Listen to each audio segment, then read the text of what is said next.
వాగ్దానములు దేవుడు మన జీవితంలో అనుదినము సఫలపరుస్తూ క్షేమపరుస్తూ మనల్ని కాచి కాపాడుతున్న విధానాన్ని బట్టి మొదటిగా దేవాది దేవునికి కృతజ్ఞతాస్తుతులు చెల్లించుకుంటూ నేటి దీవెనలతో మనందరినీ దీవించి ఆశీర్వదించును గాక.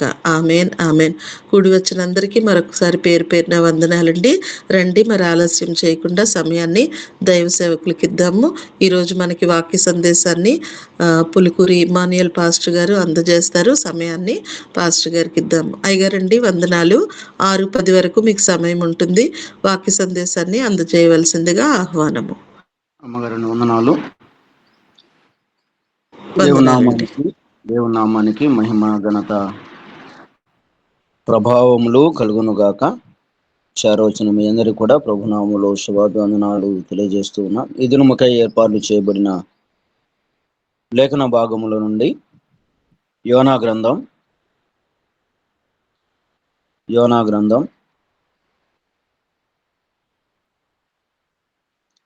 మొదటి అధ్యాయం 6వ వచనాన్ని చదువుకుందాం. అప్పుడు ఓడ నాయకుడు అతని వద్దకు వచ్చి, ఓయి నిద్రపోతా, నీకేమి వచ్చినది? లేచి నీ దేవుణ్ణి ప్రార్థించుము. దయాళుడైన తండ్రి, మీ పరిశుద్ధమైన శ్రేష్టమైన మీ అత్యున్నతమైన నామమునకై స్తోత్రములు చెల్లిస్తూ ఉన్నాం. మీ ప్రియకుమారుడు మా రక్షకుడైన యేసుక్రీస్తు వారి అమూల్యమైన పావనమైన పరిశుద్ధమైన నామములో మీ పాద సన్నిధికి రావటానికి మీరు ఇచ్చిన తరుణము కొరకై స్తోత్రం. రాత్రికాలపు వేళ మా దేహాలకు కావలసిన నెమ్మదిని, విశ్రాంతిని మీరు అనుగ్రహింపజేసి, మేము నిద్రపోతూ ఉన్నా మీరు మేల్కొని తండ్రి మా అవయవాలను తండ్రి అలాగ పనిచేయటానికి మీరు ఇచ్చిన తరుణం కొరకై స్తోత్రం. తిరిగి ప్రభా, ఈ ఉదయకాలం బ్రతుకు అంటే బ్రతికినటువంటి మేము సజీవుడైనటువంటి నిన్ను స్తుతించటానికి, ఆరాధించటానికి, మహిమపరచటానికి మీరు ఇచ్చిన గొప్ప తరుణం కొరకై స్తోత్రం. నిబిడమైనటువంటి మేమందరం ప్రభా యేసు వైపు చూచుచు అనే ఆధ్యాత్మికమైన కార్యక్రమం ద్వారా దినదినం అనుదినం నీ సన్నిధిలో చేరి పాటలు పాడటానికి, ప్రార్థించటానికి, బైబిల్ చదవటానికి, నీ వాక్యాన్ని వినటానికి, గ్రహించటానికి, అనేకుల కొరకు ప్రార్థించటానికి మీరు ఇచ్చిన తండ్రి భారాన్ని బట్టి, బాధ్యతను బట్టి మీ దాసులకు స్తోత్రములు చెల్లిస్తూ ఉన్నా. ఇలాగ ప్రార్థిస్తూ ఉండగా, వాక్యం చెబుతూ ఉండగా, వింటూ ఉండగా, చదువుతూ ఉండగా, ప్రార్థిస్తూ ఉండగా తండ్రి మాకు మీరు మేలులు చేసిన దేవుడు, మేలులు చేస్తూ ఉన్న దేవుడు. అందుని బట్టి స్తోత్రములు. చేరవచ్చిన నీ బిడ్డలందరినీ ప్రభువా మీరే చేతులెత్తి మీరు దీవించండి. ఉదయకాలము చేయవలసినటువంటి పనులు, ప్రయాణాలు ఉన్నాయి. మీరే సహాయకుడిగా ఉండి చేయబట్టుకొని నడిపించి గృహంలో నుండి బయలుదేరుతున్న మమ్మల్ని ప్రభువా తిరిగి మరలా చేయబట్టుకొని నడిపించి గృహాలు చేరులాగున సహాయం చేస్తున్న కూడా నమ్ముచు. కొద్ది నిమిషాలు ప్రభువా నీ వాక్యం కొరకై మేమందరం ఎదురు చూస్తూ ఉండగా అందరితో మీరు మాట్లాడుతున్న విధానం కొరకై స్తోత్రములు చెల్లిస్తూ యేసయ్య అతి ఉన్నతమైన నామములో అడిగి వేడుకుంటూ ప్రార్థిస్తూ నాము తండ్రి, ఆమేన్. ప్రభునందు ప్రేమైన దైవ జనాంగమ, ఈ ప్రాతకాలపు వేళలో మరోసారి మీ అందరితో సహవాసం చేయటానికి, మీ అందరితో ఉండటానికి దేవుడు ఆరోగ్యాన్ని, ఆయుష్ను మనందరికీ దేవుడు అనుగ్రహింపజేసి మరొక నూతన శుభదినం, నూతనమైనటువంటి సంగతులను వినటానికి, గ్రహించటానికి, అన్వయించుకోవటానికి దేవుడు చక్కటి తరుణాన్ని, వాతావరణాన్ని దేవుడు మనకు ఆయన అనుగ్రహింపజేశాడు. చేరవచ్చిన మీ అందరికీ సమయం ఇచ్చినటువంటి అయ్యగారి, అమ్మగారి కుటుంబాలకు వందనాలు తెలియజేస్తూ వాక్య భాగంలోకి వెళుతూ ఉన్నా. యోనా గ్రంథం మొదటి అధ్యాయం 6వ వచనాన్ని చదువుకున్నాం. ఈ మొదటి 6 వచనాలు చదవాలి, లేక 8 వచనాలు చదవాలి. అయితే మనకున్నటువంటి సమయాన్ని బట్టి ఆ వాక్య భాగాన్ని మేము చదువుకున్నాం. ఇక్కడ ఒకే ఒక మాట మనం చదివితే చాలా విషయాలు ఉన్నాయి. లేచి నీ దేవుణ్ణి ప్రార్థించు. మనము చావకుండా ఆ దేవుడు మన యందు కనికరించునేమో అని. ప్రభునందు ప్రేమైన యేసు వైపు చూసుచు అనే ఆధ్యాత్మికమైన కార్యక్రమం ద్వారా వచ్చిన ప్రియులందరికీ దైవ గ్రంథంలో మనము అనేక సార్లు దినదినం ఎన్నోసార్లు దేవుని వాక్యాన్ని చదువుతూ ఉన్నా, వింటూ ఉన్నా, అందులో ఉన్నటువంటి వాటిని మనం గ్రహిస్తూ ఉన్నాం. వాక్యాన్ని మనం దినదినం చదువుతూ ఉన్నప్పుడు దేవాతి దేవుడు మనందరితో ఆయన మాట్లాడుతూ ఉన్నాడు. మనందరితో మాట్లాడటమే కాదు, మనలను ఆయన ముందుకు నడిపిస్తూ ఉన్న దేవుడు. యోనా గ్రంథాన్ని మనం చదువుతూ ఉన్నప్పుడు 4 అధ్యాయాలు ఇందులో మనకు కనపడతాయి. ఈ 4 అధ్యాయాలలో ఉన్నటువంటి సంగతి మనం ఎరిగినటువంటి వారమే. ఇందులో ప్రాముఖ్యంగా మనం గమనిస్తే దేవుడు యోనాకు అప్పగించినటువంటి పని, నీవు నినివే పట్టణానికి వెళ్ళు, దానికి సువార్తను ప్రకటించు, వాక్యాన్ని చెప్పు అని చెప్పినప్పుడు ఆయన చెప్పిన మాటను వినక మూడవ వచనంలో మనం చదివితే, అయితే యెహోవా సన్నిధిలో నుండి తార్షీషు పట్టణమునకు పారిపోవలనని అనే మాట కనపడుతూ ఉంది. యెహోవా సన్నిధిలో నుండి పారిపోతున్న యోనాను మనం గమనిస్తాం. ఎవరి సన్నిధిలో నుండి పారిపోతూ ఉన్నాడు అంటే దేవుని సన్నిధిలో నుండి పారిపోతున్న యోనా. దేవుని సన్నిధిలో నుండి పారిపోతున్న యోనాను మనం గమనిస్తాం. సాధ్యమవుతుందా ఆయన సన్నిధిలో నుండి, ఆయన కనుదృష్టిలో నుండి పారిపోవటానికి, మనము దాచుకోవటానికి సాధ్యమవుతుందా అంటే అసాధ్యమైనటువంటి పని. మానవుని దృష్టిలో నుండి మనము పారిపోవచ్చు, మానవునికి కనపడకుండా, మనుషులకు కనపడకుండా మనము దాచుకోవచ్చు, లేక ఎక్కడెక్కడో మనము దాచిపెట్టుకోవచ్చు, కనిపించుకోకుండా ఉండవచ్చు. ఇది నిజమే, కానీ దేవుని దృష్టిలో నుండి మనము దాచుకోవటానికి వీలవుతుందా? మనము కనపడకుండా ఉండటానికి వీలవుతుందా? మనం అనుకోవచ్చు, కానీ నేను ఎవరికీ కనిపించటం లేదు, లోకానికి దూరంగా ఉన్నాను, నన్ను నేను కాపాడుకుంటూ ఉన్నాను అని అనుకోవచ్చు, కానీ దేవుని దృష్టికి అది సాధ్యం. ఎందుకంటే ఆకాశమందు దేవుడు ఉన్నాడు, భూమి మీద దేవుడు ఉన్నాడు. ఆయన కనుదృష్టి ఎక్కడికైనా వెళుతూ ఉంది, దేన్నైనా చూస్తూ ఉంది. ఆయన కనుదృష్టిలో నుండి మనం ఎక్కడికి దాచుకోలేము. మనము ఆయనను దాచిపెట్టుకోలేము. మరొక మాట మనం చదివితే ఆదికాండం 18వ అధ్యాయం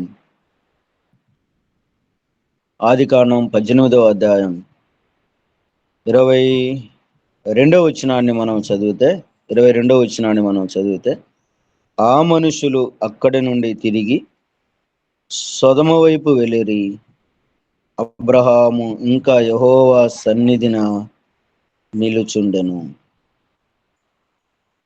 యెహోవా సన్నిధిలో నుండి పారిపోతున్న ఒక భక్తుని చూస్తాం. యెహోవా సన్నిధిలో నిలువబడినటువంటి భక్తుని మనం చూస్తాం, అబ్రహాము భక్తుని. యెహోవా సన్నిధిలో నిలుచుండెను. పారిపోతున్న యోనా యెహోవా సన్నిధిలో నిలుచొని ప్రార్థన చేస్తున్న అబ్రహామును మనం గమనిస్తాం. రాజుల గ్రంథంలో మనం చదువుకున్నాం కదా, దేవుని సన్నిధిలో ఎంత ఖచ్చితంగా, ఎంత వివరంగా, ఎంత విపులంగా దేవుని సన్నిధిలో చేరి ప్రార్థించిన సొలొమోనును మనం గమనిస్తాం. అందులో విశేషమైనటువంటి సంగతులు, విశేషమైనటువంటి మాటలు సొలొమోను పలుకుతూ ఉండగా జనులందరూ లేక ఆ ప్రార్థన చాలా విశాలమైనటువంటి ప్రార్థన. అందులో ఉన్నటువంటి విశేషమైన దేవుని గొప్పతనం కనపడుతూ ఉంది, దేవుని ఉన్నతమైన స్థానం కనపడుతూ ఉంది, దేవునికి బలులు అర్పించే విధానం కనపడుతూ ఉంది. అంత మాత్రమే కాదు, తన ప్రజల పాపాన్ని కూడా కనిపించబడుతూ ఉంది. యెహోవా సన్నిధిలో నుండి పారిపోతున్న యోనాను మనం గమనిస్తాం. పారిపోతున్న యోనా చాలా విశేషమైనటువంటి సంగతులు అందులో ఉన్నాయి. 6వ వచనంలో, లేచి నీ దేవుణ్ణి ప్రార్థించుము. ఎందుకు ప్రార్థించాలి అంటే, అక్కడే ఓడనాయకుడు అంటూ ఉన్నాడు, మనము సావకుండా నీవు లేచి నీ దేవుని ప్రార్థించు. ఎందుకంటే మరణం మనకు సమీపంగా ఉంది.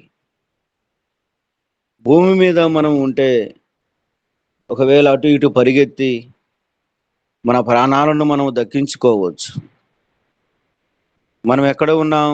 సముద్రములో ఉన్నాం. మనం పరిగెత్తలేము. ఒకవేళ ఓడలో నుండి కిందకి దుంకిన నీరు ఉంది, ఒకవేళ ఈత వచ్చి ఈదిన కొంత సమయం మాత్రమే ఈదగలం.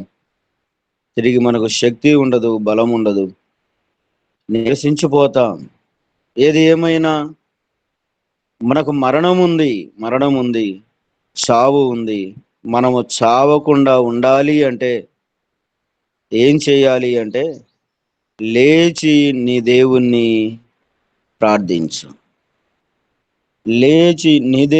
ప్రార్థించు. ఆ దేవుడు ఎవరో, ఆ దేవుని గొప్పతనం ఏంటో, ఆ దేవుడు ఎలాంటి వాడో మనం ఒక్క మాట మనం చదువుతూ ఉండగా ఆయనే యోనాయ చెప్పాడు, యోనే తెలియజేస్తూ ఉన్నాడు. 9వ వచనంలో మనం చదువుతూ ఉండగా అతడు వారితో ఇట్లనెను, నేను హెబ్రీయుడను, సముద్రమునకును భూమికిని సృష్టికర్త అయిన ఆకాశమందుండు దేవుడయున్న యెహోవా యందు నేను భయభక్తులు గలవాడను. ఎవరు ఈ యోనా అని మనం గమనిస్తూ ఉన్నాం. ప్రవక్త. యోనా దేవుడు ఎవరు అంటే, వాళ్ళు అడిగినప్పుడు, ఓడలో ఉన్నటువంటి ప్రజలు, ఓడ నాయకుడు అడిగినప్పుడు, నువ్వు ఎవరివి అంటే, నేను ఇలాంటి వాడను. నా దేవుడు ఎవరు అంటే, నేను సముద్రమునకును భూమికిని సృష్టికర్త అయిన ఆకాశమందుండు దేవుడయున్న యెహోవా యందు నేను భయభక్తులు గలవాడను. దేవుణ్ణి ఆయన బాగా ఇచ్చిస్తూ ఉన్నాడు. ఆ నమ్మిన దేవుడు, నమ్మకమైన దేవుడు, తనను సంరక్షిస్తున్న దేవుడు ఎవరో తెలుసుకున్న యోనాను మనం గమనిస్తాం. ఆయన ఎవరు అంటే, భూమికిని ఆకాశమునకును సముద్రమునకును సృష్టికర్త అయిన దేవుడు సృష్టికర్త. యోబు గ్రంథంలో శూన్యముల నుంచి సృష్టిని తయారు చేసిన దేవాతి దేవుడు. ఆకారము లేని ఈ భూమికి, నిరాకారముగా ఉన్నటువంటి ఈ సృష్టిలో ఆకారముగా మలిచిన వాడు. భూమి, ఆకాశం, సముద్రాలు నదులు ఎక్కడ ఉంచాలో అక్కడ ఉంచినటువంటి వాడు. అందుకే ఆయన సృష్టికర్త. ఆ సృష్టికర్త అయినటువంటి దేవుడు, నేను ఎరిగి ఉన్నాను, ఆయన సన్నిధిలో నుండే నేను పారిపోతూ ఉన్నాను,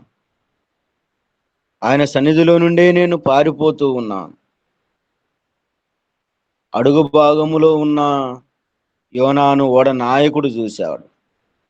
ఓడ నాయకుడే అడుగు భాగములో నిద్రపోతున్న యోనాను చూస్తే,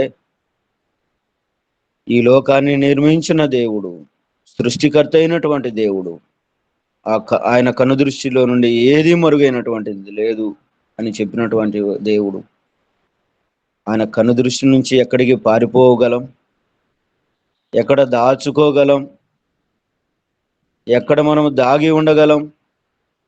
భక్తుడు అన్నాడు కదా, నా దాగు చోటు నీవే, నా ఆశ్రయ దుర్గమా అన్నాడు. ఆ దేవుడు ఎవరు? ఆ దేవుని గొప్పతనం ఏంటో ఓడ నాయకుడికి భక్తుడైన యోనా తెలియజేస్తూ ఉన్నాడు. లేచి నీ దేవుణ్ణి ప్రార్థించము. ఎందుకు ప్రార్థించాలి అంటే, మనము చావకుండా ఉండాలి అంటే దేవుణ్ణి ప్రార్థించాలి. ప్రాతకాలపు వేళలో ప్రేమైన దేవుని జనాంగమ్మ, మన ముందు ఎన్నో శ్రమలు ఉన్నాయి, మన ముందు ఎన్నో బాధలు ఉన్నాయి, మన ముందు ఎంతో వేదన ఉంది, ఎన్నో కష్టాలు నష్టాలు ఉన్నాయి, ఘోరాతి ఘోరమైన మరణాలు ఉన్నాయి. వాటన్నిటిని గురించి జయించాలి అంటే ఒకే ఒక్క ఆయుధం, ప్రార్థన అనే ఆయుధముతో బయలుదేరితే దేనినైనా మనము సాధించగలం, దేనినైనా మనం ఎదుర్కోగలం. కష్టాలలో ప్రార్థన, నష్టాలలో ప్రార్థన, వ్యాధులలో ప్రార్థన, అలాగని సంతోషములో కూడా ప్రార్థనే, సమాధానములో కూడా ప్రార్థనే. అన్నిటిలో అంతటిలో చేయవలసినటువంటిది ఏమిటి అంటే ప్రార్థన మాత్రమే. లేచి నీ దేవుణ్ణి ప్రార్థించు.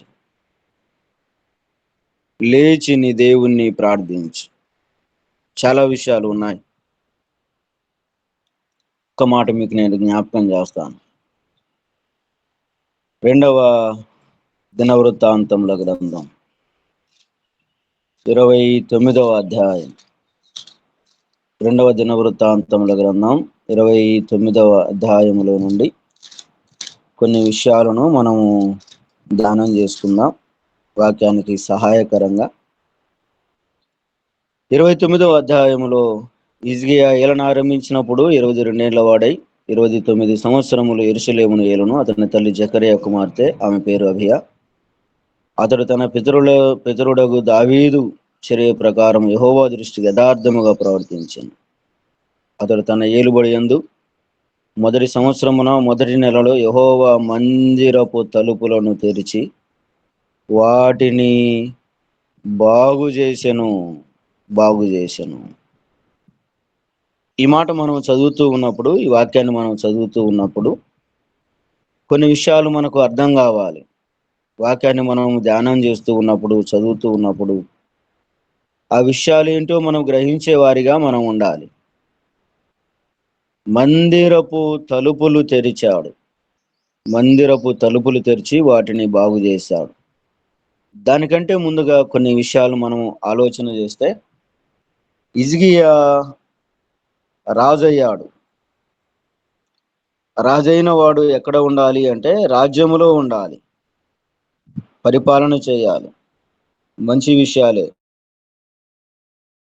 అధికారం ఉంది, ప్రజలను బాగుగా పరిపాలించాలి, బాగోగులు చూడాలి, మంచి చెడులు చూడాలి, వారికి ఏది కావాలో దానిని అందించేవాడు రాజు, పరిపాలించేవాడు రాజు. మంచి విషయమే.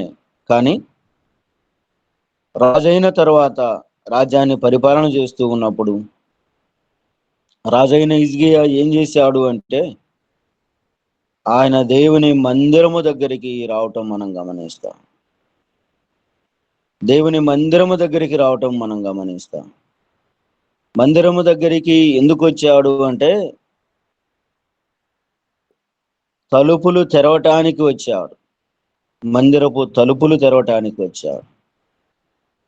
అంటే ఇక్కడ ఉన్నటువంటి మాట మనం గమనిస్తే, వాక్యాన్ని మనం చదువుతూ ఉన్నప్పుడు మందిరపు తలుపులు తెరిచాడు అంటే మందిరం మూయబడింది అనేటువంటి అర్థం మనకు కలుగుతూ ఉంది.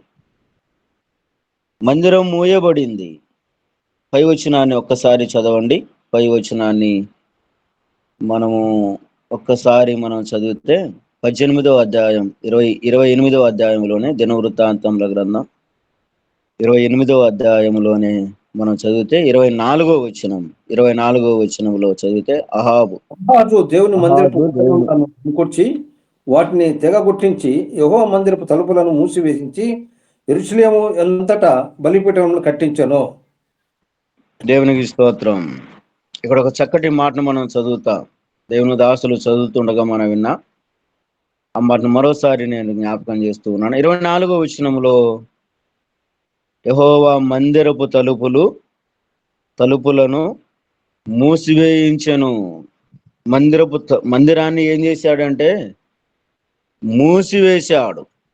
మూసివేశాడు కాబట్టి హిజ్కియా మందిరపు తలుపులు తెరిచాడు. లేచి నీ దేవుణ్ణి ప్రార్థించు అన్నటువంటి మాటను మనం ధ్యానం చేస్తూ ఉన్నప్పుడు, వింటూ ఉన్నప్పుడు ఆయన సింహాసనము నుండి లేచాడు, మందిరపు దగ్గరికి నడుచుకుంటూ వచ్చాడు. సింహాసనాన్ని పక్కన పెట్టాడు, అధికారాన్ని పక్కన పెట్టాడు. మందిరపు మీదున్న మక్కువ చేత, దేవుని మీదున్న ఇష్టము చేత మందిరపు తలుపులను తెరిచాడు. తండ్రి అయిన అహాజు, అక్కడే ఉంది కదా చక్కటి మాట. హిజ్కియా తండ్రి అయిన అహాజు మందిరపు తలుపులు మూస్తే కుమారుడు, తన గర్భంలో నుంచి వచ్చినటువంటి కుమారుడు హిజ్కియా ఏం చేశాడంటే మందిరపు తలుపులు తెరిచాడు. తండ్రి మోయించి బలిపీఠాలు కట్టాడు. లోకంలో ఉన్న దేవతలను పరిచయం చేశాడు. వాటికే మొరకండి అన్నట్లుగా వినిపించాడు. కానీ హిజ్కియా అలాంటి వాడు కాదు.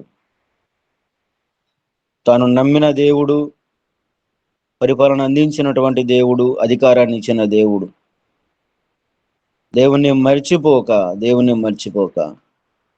యెహోవా దృష్టికి యథార్థముగా ప్రవర్తించెను. యథార్థవంతుడైన హిజ్కియా యథార్థంగా తన మాటలను ఆయన జ్ఞాపకం చేస్తూ ఉన్నాడు, తన ప్రవర్తనను ఆయన జ్ఞాపకం చేస్తూ ఉన్నాడు. లేక తాను నమ్మిన దేవుణ్ణి ఆయన అందరికీ పరిచయం చేస్తూ ఉన్నాడు. మందిరపు తలుపులు తెరిచి వాటిని బాగు చేసెను. ప్రభునందు ప్రియమైన దేవుని బిడ్డలారా,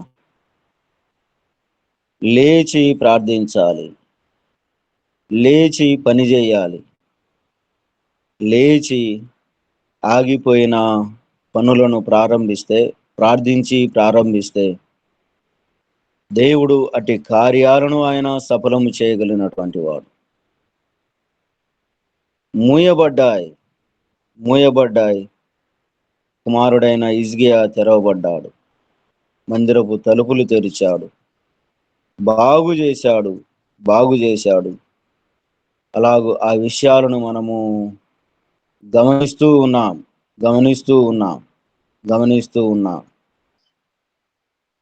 ఇక్కడ మనము ఆలోచన చేస్తూ ఉన్నప్పుడు 11వ వచనంలో కూడా మనం చదివితే 29వ అధ్యాయం 11వ వచనంలో, నా కుమారులారా, తనకు పరిచారకులై ఉండి ధూపం వేయుచుండుటకును, తన సన్నిధి నిలుచుండకును, తనకు పరిచర్య చేయుటకును యెహోవా మిమ్మును ఏర్పరచుకొనెను గనుక మీరు అశ్రద్ధ చేయకూడదు.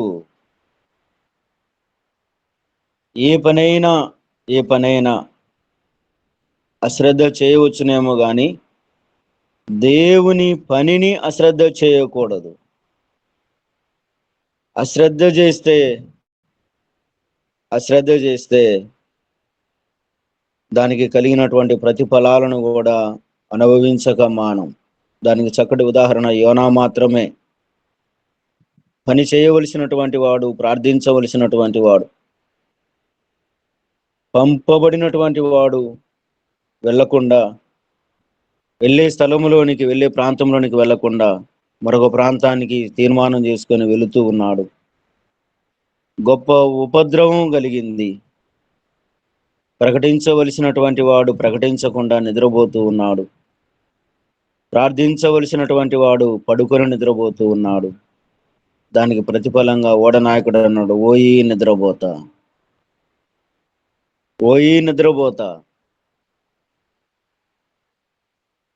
దేవుడు పనిని అప్పగిస్తే ఆ పనిని జీవితాంతం, ప్రాణం ఉన్నంత కాలం పనిని చేసేవారు ఉండాలి. చేయకపోతే ప్రమాదం ఉంది. ఎన్నో భూమి మీద ప్రమాదాలు ఉన్నాయి. ఆ ప్రమాదాలు మనము మాత్రమే కాదు కానీ మనతో ఉన్న ప్రజలను కూడా ప్రార్థన ద్వారా వారిని మనము చక్క చేయవచ్చు. ప్రార్థించవలసినటువంటి వాడు ప్రార్థించాలి. ప్రార్థించకుండా ఉంటే ప్రమాదం ఉంది, అవమానం ఉంది, హేళన ఉంది, తిరస్కారము కూడా మనం గమనిస్తాం. అన్ని విషయాలు యోనా గ్రంథంలోనే మొదటి 6-7 వచనాలలోనే మనం గమనిస్తాం. లేచి నీ దేవుని ప్రార్థించు. భక్తుడు రాజు లేచాడు, మందిరపు తలుపులు తెరిచాడు, ధూపం వేశాడు. చక్కగా మరల దేవుని కార్యాలు అక్కడ చక్కగా జరుగుతున్నట్లుగా మనం చూస్తాం. సొలొమోను ప్రార్థనలో కూడా కొన్ని లక్షల బలులు అర్పించాడు, ధూపం వేశాడు, ప్రార్థించాడు, అందరి కొరకు ప్రార్థించాడు. దేన్ని అశ్రద్ధ చేయకూడదు అంటే దేవుని పనిని అశ్రద్ధ చేయకూడదు. మీరు అశ్రద్ధ చేయకూడదు. కారణం, యెహోవా మిమ్మును ఏర్పరచుకొనెను. దేవుడు ఏర్పరచుకున్న దేవుని జనాంగం దేవుని పని నిమిత్తం మాత్రమే ఏర్పరచుకున్నాడు. ఆ పనిచ్చిన వాడు దేవుడు. ఆ పనిని ఏం చేయకూడదు అంటే అశ్రద్ధ చేయకూడదు. అశ్రద్ధ చేసిన వారు అనేక మంది ఉన్నారు. వారు ఎలా ఉన్నారో, వారి స్థితి ఏంటో దైవ గ్రంథంలో మనము ఆలోచన చేయవచ్చు ఉంటూ ఉన్నప్పుడు. లేకపోతే హిజ్కియా లేచి మందిరపు తలుపులు తెరిచాడు. వాటినన్నిటినీ మూయబడ్డాయి, కానీ కుమారుడైన హిజ్కియా తలుపులు తెరిచాడు. అందరికి ఉపయోగకరంగా, ప్రయోజనకరంగా వారు దేవుని మందిరములోనికి రావటం, ప్రార్థించటం, బలులు అర్పించటం చక్కగా జరుగుతున్న విధానాన్ని మనం గమనిస్తాం. అక్కడ ఆలోచన ఏంటంటే ఆయన లేయటం, ఆయన మందిరాన్ని బాగు చేయటం. లేచి నీ దేవుణ్ణి ప్రార్థించు. లేస్తే ఎన్నో పనులు చేయవచ్చు. ముందు ఇంటిలో నుండి లేవాలి. ఇంటిలో ఉన్న మంచం మీద కావచ్చు, కుర్చీల మీద కావచ్చు, మనం కూర్చున్న స్థలములో నుండి మనము లేవాలి. లేస్తే స్తుతి ఉంది, లేస్తే సంతోషం ఉంది, లేస్తే పరిగెత్తే విధానం ఉంది, గంతులు వేసే విధానం ఉంది. అపోస్తలుల కార్యగ్రంథం 3వ అధ్యాయం మనం చదువుతూ ఉన్నప్పుడు కుంటివాడు పౌలు శీలలు చేసిన దానికి బాగుపడినప్పుడు అతడు గంతులు వేయుచు దేవుని మందిరములోనికి వెళుతూ స్తుతిస్తూ ఆరాధిస్తూ దేవుని మందిరంలోనికి వెళ్ళాడు. లేచిన వాడు ఊరుకున్నాడా అంటే కాముగా ఉండలేదు. తనకు కలిగిన ఆనందం, తనకు కలిగిన సంతోషం అన్ని ఇచ్చినటువంటి దేవుణ్ణి స్తుతిస్తూ ఆరాధిస్తూ, తన కాళ్ళు లేవు గాని ఇచ్చినటువంటి దేవుణ్ణి గంతులు వేస్తూ పరుగెడుతూ దేవుని స్తుతిస్తూ ఆరాధిస్తూ దేవుని మందిరములోనికి వెళ్ళటం మనం గమనిస్తాం. ఎన్నో సంవత్సరాల అన్వేషణ, ఎన్నో సంవత్సరాలు ఎదురు చూశాడు. అందరూ లోపలికి వెళుతూ ఉన్నాడు. నేను వెళ్ళేది ఎప్పుడు, నేను అందులో మందిరంలోని చూసేది ఎప్పుడు, నేను ప్రార్థించేది ఎప్పుడు అని అనుకొని ఉండవచ్చు. కానీ దేవుడు తన ఆలోచనను ఎరిగి తన కలలు నెరవేర్చాడు. బాగుపడ్డ ఆ వ్యక్తి లేచి నిలిచి నడవటం ప్రారంభించాడు, పరిగెత్తడం ప్రారంభించాడు. పనిని ప్రారంభించాలి అంటే ముందు మన ఇంటిలో ఒక అడుగు పడాలి. ఒక్క అడుగు మన ప్రయాణానికి ఎన్నో లక్షల అడుగులు వేయవచ్చు. ప్రారంభించేది, బయట పెట్టేది ఒక్క అడుగే కానీ ఒక్క అడుగు ప్రారంభిస్తే అడుగు 2 అడుగులు అవుతుంది, 2 3 అవుతుంది. ఒక్కటిగా ఉన్నటువంటి అడుగు 1000 అవుతుంది, 1000 అడుగులు అవుతుంది. ముందు లేవాలి. మనం ఉన్న స్థితిలో నుండి మనం లేవాలి. దేవుణ్ణి ప్రార్థించాలి. ప్రార్థించిన భక్తుల విశేషమైనటువంటి సంగతులను మనం గమనిస్తాం. ప్రార్థించినటువంటి వారు ఎంత దీవించబడ్డారో, ఎంత ఆశీర్వదించబడ్డారో, ఎంతగా హెచ్చించబడ్డారో, ఎంతగా దేవునిలో ఔన్నత్యాన్ని పొందగలిగారు, ఆనందాన్ని పొందగలిగారు, సంతోషాన్ని పొందగలిగారు. మనము చూస్తూ ఉన్నప్పుడు, గమనిస్తూ ఉన్నప్పుడు, చదువుతూ ఉన్నప్పుడు మనము మొదటిగా లేవాలి. లేచి దేవుని సన్నిధికి మనము రావాలి. యోనా ఆ వ్యక్తి పలికాడు, ఓడ నాయకుడు పలికాడు, నీవు లేచి దేవుణ్ణి ప్రార్థించు. ఊరికే ఒక మాట మీకు నేను జ్ఞాపకం చేస్తా. ఎందుకు ప్రార్థించాలి అంటే, మనము చావకుండా ఉండాలి అంటే. మరణం ఉంది, చావు ఉంది. దాని నుంచి తప్పించుకోవాలి అంటే మనం దేవుణ్ణి ప్రార్థించాలి. యోనా ప్రార్థించాలి. ఆనాడు ఓడ నాయకుడి నమ్మకం అలాంటిది. 5వ వచనంలో మనం చదివితే, వారు తన దేవతలను ప్రార్థించిరి. వారు కూడా ఊరుకుండలేదు. వారు కూడా తమ దేవతలను ప్రార్థన చేశారు. ప్రయోజనం లేదు.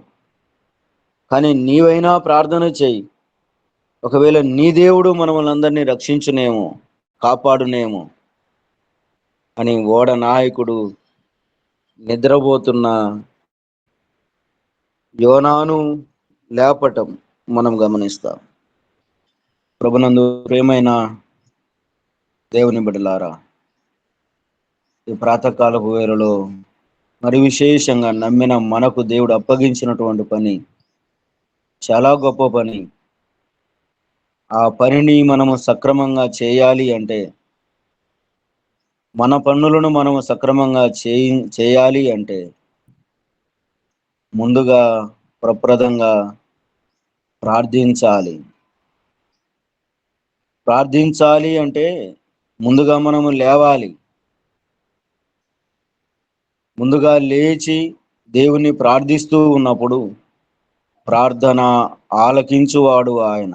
65 కీర్తనలు 65:2 అంటాడు, ప్రార్థన ఆలకించువాడా.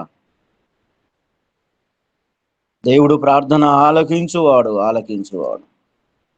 ఆలకించే దేవుని యొద్దకు వచ్చి ప్రార్థిస్తే ఆయన ఆలకించువాడు. లేచి నీ దేవుణ్ణి ప్రార్థించు.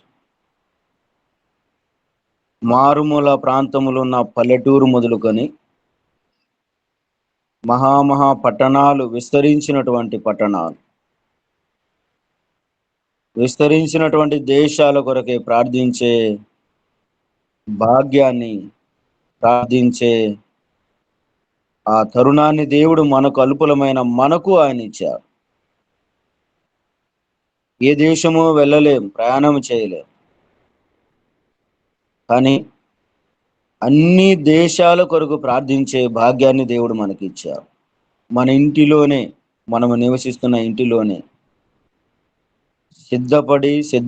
సిద్ధంగా ఉండి దేవుని సన్నిధిలో మనం ప్రార్థన చేస్తూ ఉన్నప్పుడు అన్ని దేశాల కొరకు, ప్రపంచంలో ఉన్న ప్రతి దేశము కొరకు ప్రార్థించే భాగ్యాన్ని, ప్రార్థించే అవకాశాన్ని దేవుడు మనకు మాత్రమే ఆయన ఇచ్చాడు.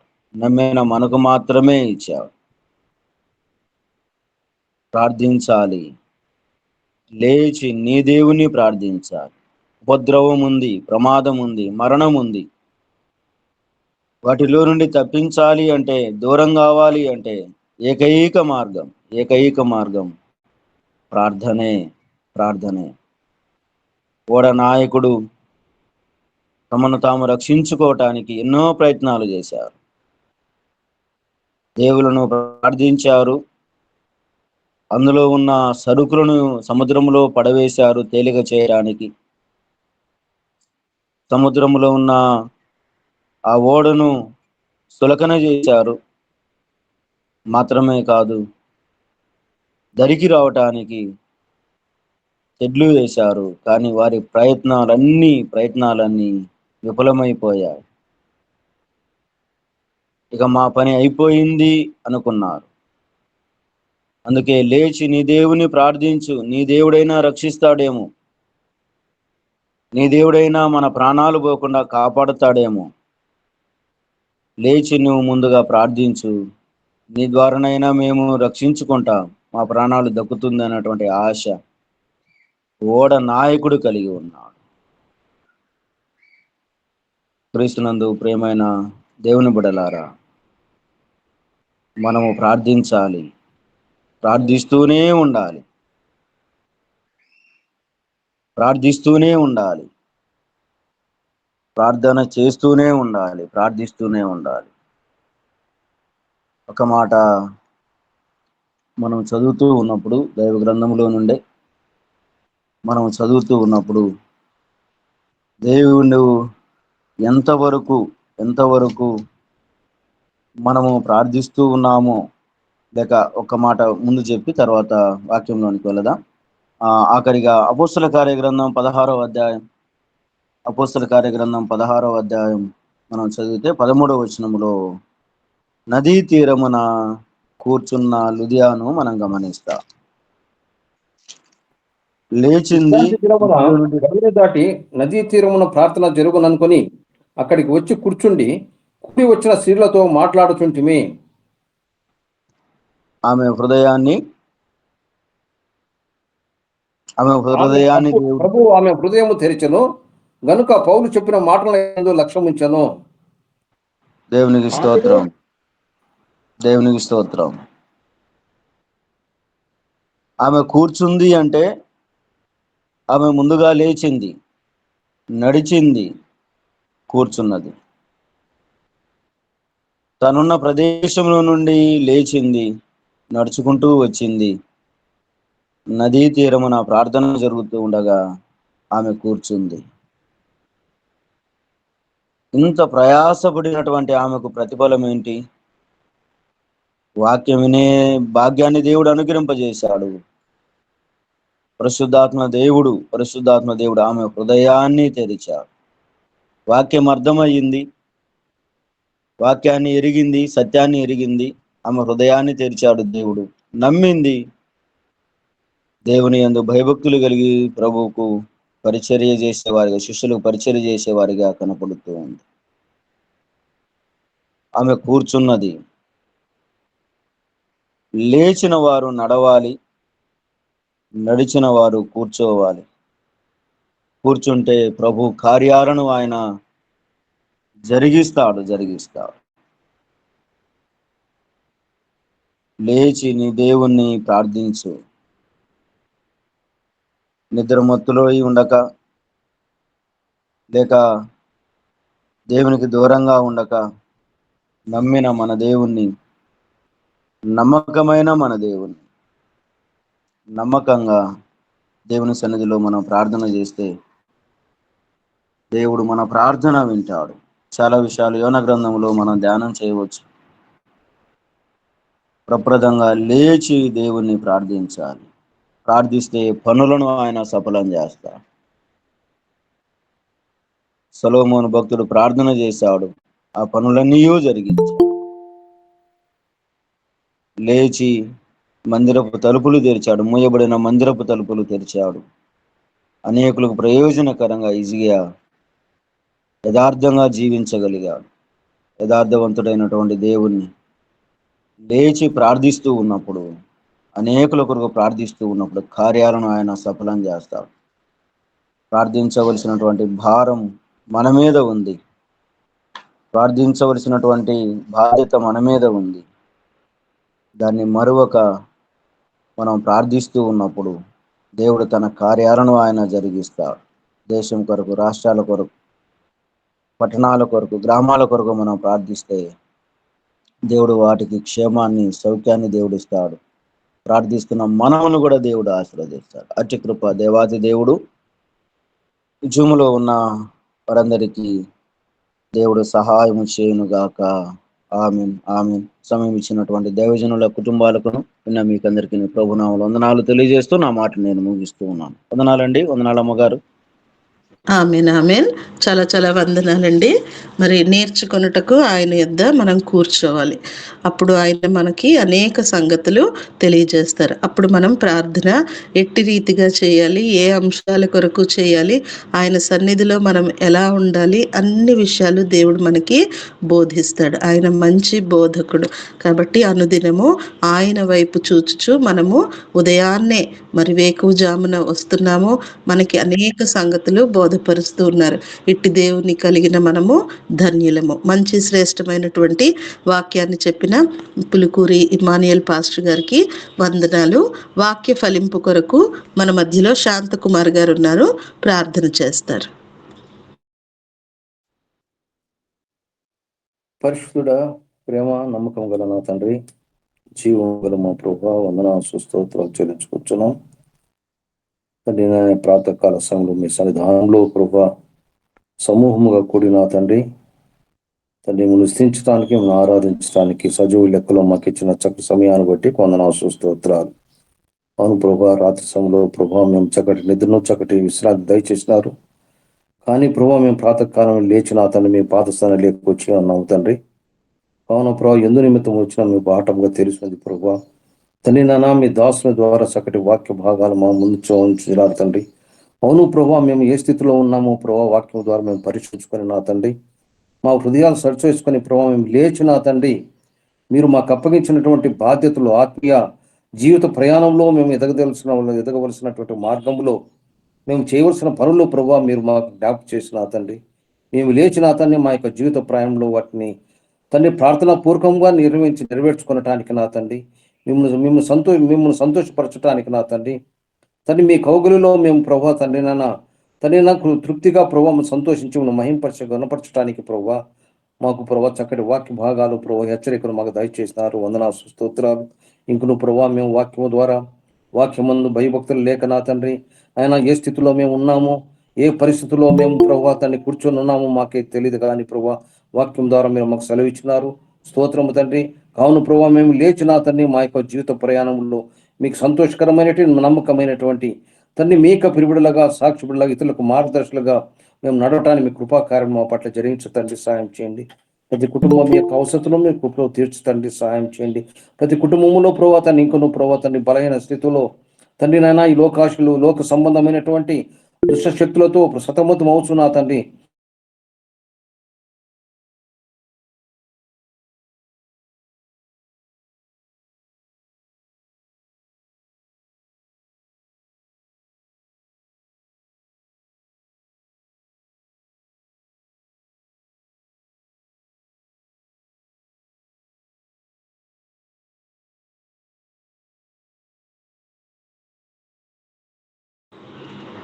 మాట వినపడట్లేదండి. నా మాట వినిపిస్తుందా? కట్ అయింది. ప్రార్థించిన శాంతకుమారి గారికి వందనాలు. అందరము కలిసి పరలోక ప్రార్థన చెప్పుకుందామండి. ప్రభు నేర్పిన ప్రార్థన. పరలోకమందున్న మా తండ్రి, నీ నామము పరిశుద్ధపరచబడును గాక, నీ రాజ్యం వచ్చును గాక, నీ చిత్తము పరలోకమందు నెరవేరుచున్నది భూమి యందును నెరవేరును గాక. మా అనుదిన ఆహారము నేడు మాకు దయచేయము. మా రుణస్తులను మేము క్షమించున్నట్లుగా మా రుణములను క్షమించుము. మమ్మల్ని శోధనలోనికి తప్పించుము. ఎందుకంటే రాజ్యం బలము మహిమ నీవే అయ్యున్నవి తండ్రి. ఆమేన్. ఆమేన్. అందరికీ వందనాలండి. రండి మరి ఆశీర్వాదం తీసుకుందాము. ఇమానుయేల్ పాస్టర్ గారు ఆశీర్వాదం విడుదల చేయండి.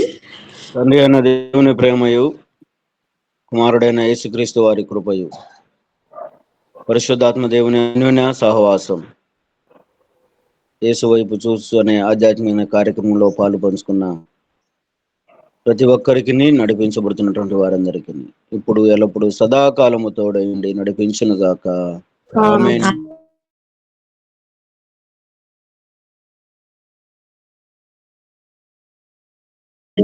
ఆమేన్. ప్రార్థన చేశాము. చాలా వందనాలు. యాకూబ్ పాస్టర్ గారు వందనాలండి. అందరికీ నాజరే పాస్టర్ గారు వందనాలు. పద్మావతి గారు వందనాలు. నాగలింగేష్ పాస్టర్ గారు వందనాలు. సిస్టర్ కేజియా గారు వందనాలు. అందరికీ పెళ్లి सेशन లోకి వెళ్దాము. विश्वनाथ प्रसाद जी आपका स्वागत है। आप ओपनिंग प्रेयर करने से हम हिंदी सेशन शुरू करेंगे। प्रार्थना कीजिए।